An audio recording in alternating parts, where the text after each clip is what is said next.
আসসালামু আলাইকুম ওয়া রাহমাতুল্লাহি ওয়া বারাকাতুহু। ইতিহাস নিয়ে ইকরা বাংলার আয়োজন হিস্ট্রি অব দ্য ডেতে সবাইকে স্বাগত।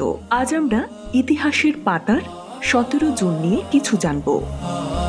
১৫৬৭ সালের এই দিনে স্কটিশ বিদ্রোহীদের হাতে স্কট রানী ম্যারি বন্দী। ১৬৩১ সালের আজকের দিনে মুমতাজ মহলের স্মরণে শাহজাহান তাজমহল নির্মাণ করেন। ১৯০৫ সালের এই দিনে লন্ডনে টেমস নদীর উপর বাষ্পীয় নৌপরিবহন চলাচল শুরু হয়। ১৯৯১ সালের আজকের দিনে দক্ষিণ আফ্রিকার পার্লামেন্টে গৃহীত আইনের বলে বর্ণবৈষম্যের অবসান ঘটে।